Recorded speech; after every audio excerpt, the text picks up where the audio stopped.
Okay, welcome. David Kirsten here with PA 623 office hours for week number 7.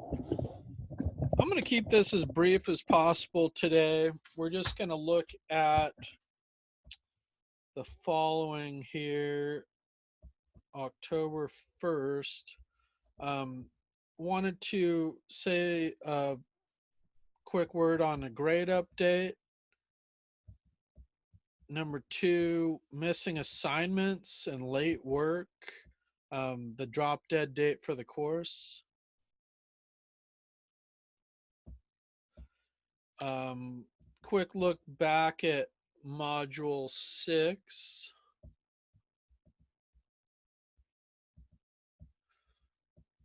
Quick look at module 7.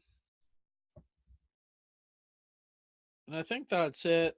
Not much in current events. I'm going to leave that off. I thought there might have been one more thing from my email, but I think that's all we really need to cover. Um, so I'll get right to it and we'll keep this brief. Um, Thanks for responding on the text there. Grade update. A couple folks have been interested in their grades. I am working to get, fully caught up on all the midterm grading and the other assignments through, at least most of module 6 by the end of this week.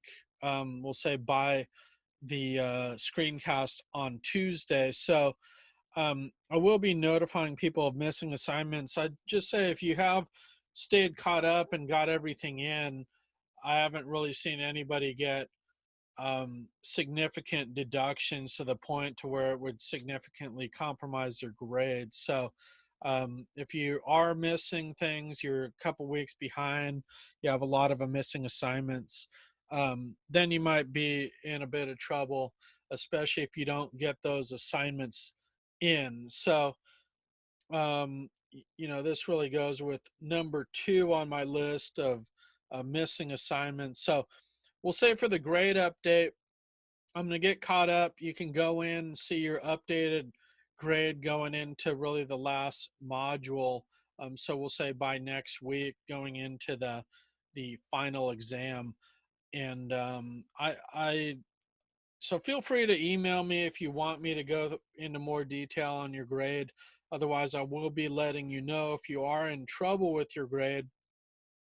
But if you're comfortably getting a B or an A, I'm not going to get in touch with you. So it's only if I see problems that I'm going to get in touch with you. But you are welcome to contact me about your grade if you haven't heard from me by this coming Tuesday, which would be a week from today, is the 8th, October 8th. So the last day for the course is actually the October 14th, pardon me, the 15th, I believe, or the 14th here is the Monday night.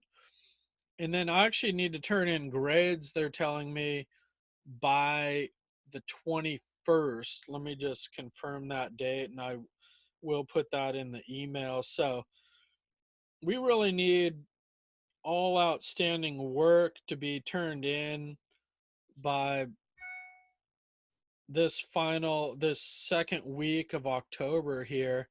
I really need all work in so I can grade it by, Saturday the 12th. We're going to say Saturday, October 12th at 11:59 p.m. I'm going to call the drop dead date to get late work in. If you do have something you can't get in by that day, let me know. I might be able to give you an extension, but we're really going to be up against this hard deadline of October 14th. Anything not turned in by the 12th, may not be counted. So, and I will put this in an email. Okay, so, and if you have missing assignments, get them in. If you haven't turned them in, let me know when you're going to get them in.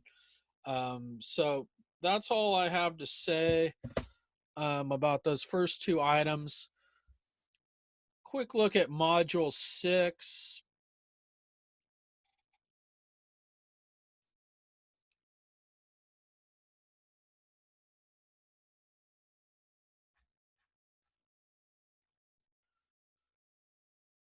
So just to walk through, lighter readings, as we said, um, I don't think anybody had any issues with anything. The discussion, I had a few questions on that. People, I thought, responded well for the most part. Again, you're not graded on your opinion. It's just if you, back it up and if you develop your thoughts. So it's not, um, I was fine with mostly what I saw. I did get a few questions about this matrix, about what agency you were going to use. I really think it's easier with a public agency, but you're welcome to use um, either agency, private or public. So, few folks need an extension on that assignment, and that's fine. So, um, that was the last of the 100-point matrices, and there was three of those, um, which, I think going forward, I'm going to make it more clear about what agency is best to choose. So, I until I actually went through this and had you guys do the matrices, it was um, difficult for me to see all the kind of potential considerations there. So I'm going to look at revising those matrices. If you do have comments on those assignments, let me know. I appreciate what people put in the comments on those assignments and in the emails. That's valuable insight. And again, um, most of those early matrices were graded with some of these considerations in mind. So module 7 here, I was just on it. Corporate taxation, development, and public-private partnerships. So a little bit heavier reading load this time. If you are behind, just focus on the textbook and the readings that you need to get the assignments and the discussion done on this. The discussion is identify and project the feasibility for a mass customized strategy aimed at enhancing government efficiency and effectiveness while reducing expenditures. Well, that's a pretty big discussion topic for 10 points. I'll be interested to see what people come up with here. I'd say just a few tips. Kind of use past experience. Where has this been done in the past? Has it been successful? What would you like to see in the future? And I'd like to see some sourcing, um, based on the past strategies. Also, it doesn't call for the 2 comments on your classmates' post, but please do post those. I'm going to actually put that in to explicitly state that on every one of these, because some people think if it doesn't say that, then you're off the hook. But that's actually not the case, although I'd like it to say it in every one. So, um, yeah, pretty light here. Here's another um, prompt: analyze competing methods for defining optimal corporate tax rates. So, that's just from the literature and the reading. Um, there's really no optimal corporate tax rate. That's kind of a, you know really a subject of political belief.